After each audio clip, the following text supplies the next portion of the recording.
তো সেদিন আমরা শুনলাম যে কর্মের ফল নাকি আমাদের ক্যারি ফরওয়ার্ড হয়, আত্মা তো অজর অমর অবিনাশী। তো কর্মের ফল যদি আমাদের সাথে সাথে প্রত্যেক জন্মেই আমরা সেটা ভোগ করি, তবে কি করলে আমাদের সেই কর্মের ফল আমাদের সাথে ক্যারি ফরওয়ার্ড হবে না?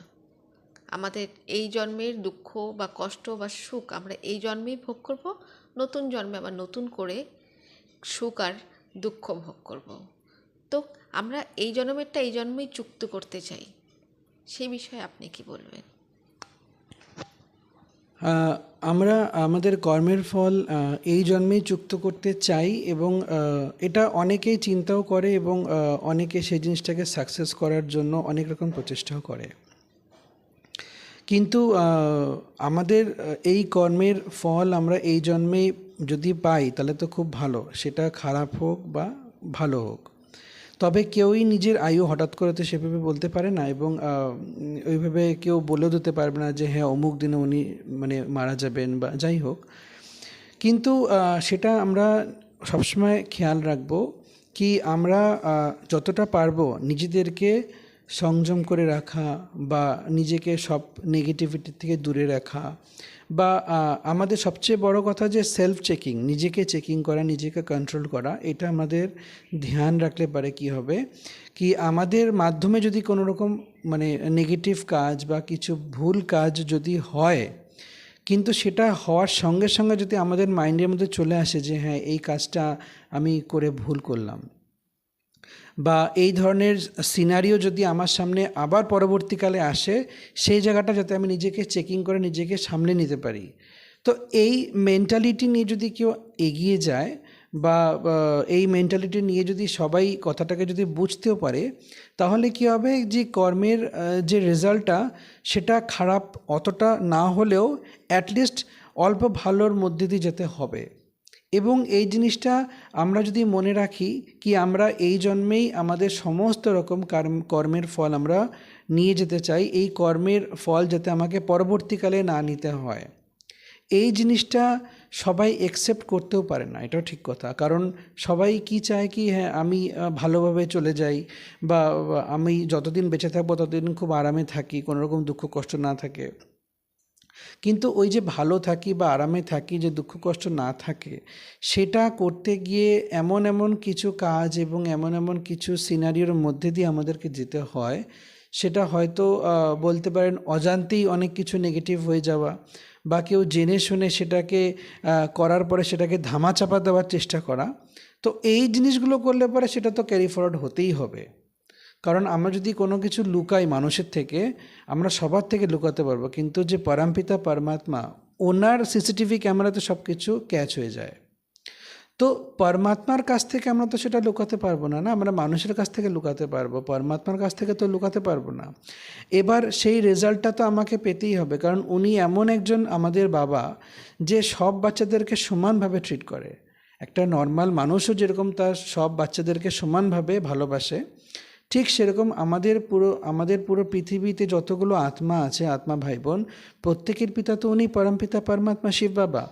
তো উনিও এই জিনিসটাকে সবসময় মেনটেন করে চলে যে আমার প্রতিটা বাচ্চার জন্য ভালো থাকুক, সুখে থাকুক, সে যতই খারাপ কাজ করুক না কেন তার জন্য ভালো হয়।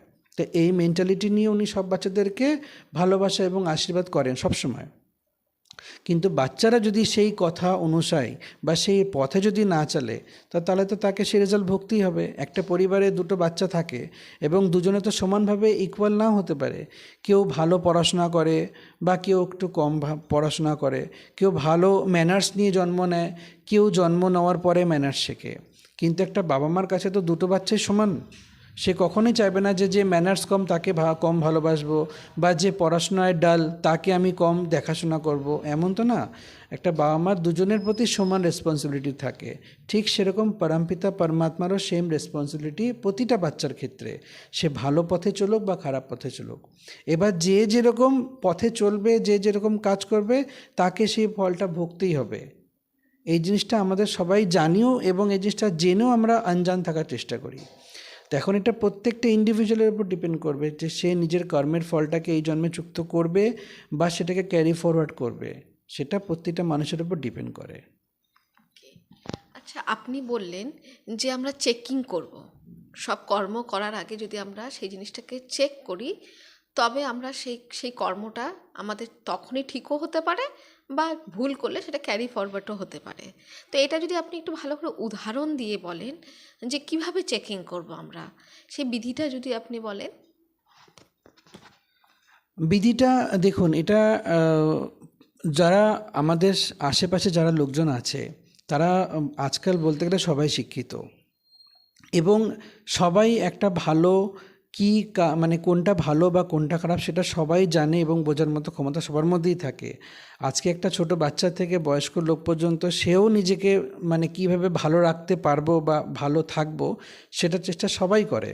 এবার সেলফ চেকিংয়ের মানে এটা হচ্ছে কি, যার মধ্যে বোধশক্তি আছে এবং যে সেই বোধশক্তিটাকে সময় মতো কাজে লাগায়। একটা বাচ্চার ক্ষেত্রে যদি আমি এক্সাম্পল দিই, যে একটা বাচ্চা যখন জন্ম নেয়, তো সে মানে জন্ম নেওয়ার পর থেকে কান্নাকাটি করে। কান্নাকাটি কেন করে কি, সে সবার মানে কনসেন্ট্রেশন তার উপর নিতে চায়, যে আমি কাঁদছি আমাকে দেখো। ঠিক সেরকম সেই বাচ্চারা যখন আস্তে আস্তে বড় হয়, প্রত্যেকটা বাচ্চা বা প্রত্যেকটা মানুষের ক্ষেত্রে এটা একটা সবার টার্গেট থাকে যে আমার প্রতি যেন সবাই কনসেন্ট্রেট করে, আমি কি কাজ করছি। তো আমি কি কাজ করছি সেটা আমি সবার প্রতি, সবার কনসেন্ট্রেশনটা আমার মধ্যে আনছি, সেটা তো বাইরের থেকে হয়ে গেল। এবার ভেতর থেকে আমি কি চিন্তা করছি, এবং সেই চিন্তার মাধ্যমে আমি কি ধরনের কাজ করছি বা কি ধরনের কথা বলছি, সেটা তো আমার ভেতর থেকে আমি বুঝতে পারছি যে আমি কি করছি। কিন্তু আমি বাইরে বাইরে দেখাচ্ছি যে হ্যাঁ আমি খুব ভালো করছি, বা আমাকে যদি কেউ পাত্তা না দেয় বা কেউ যদি আমাকে রেসপন্স না করে, তাহলে সেটা হয় কান্নাকাটি করে হোক, বা ও ধামাচাপা বা উল্টোপাল্টা কিছু কাজ করে আমার প্রতি সবাই যেন কনসেন্ট্রেট করে, ফোকাস করে, সেটা সবাই দেখানো বাইরের থেকে চেষ্টা করে। এবার বাইরের থেকে দেখানো তো সবাই দেখতে পেলো, ভেতরে ভেতরে আমার কি চলছে সেটা তো বাইরের লোক দেখতে পাবে না, সেটা আমাকে নিজেকে বুঝতে হবে। এবার সেই ভেতরে ভেতরে যে মানে আমার মধ্যে যে মানে মনে মনে যে চিন্তা ভাবনাটা চলছে, সেটা কতটা ভালো কতটা খারাপ, সবসময় যেটা আমার ভালোর জন্যই হবে তা তো না। এমন এমন কিছু সিনারিও থাকে যেটার মাধ্যমে হয়তো সামনের জনের ভালো হবে বা 10-এর ভালো হবে।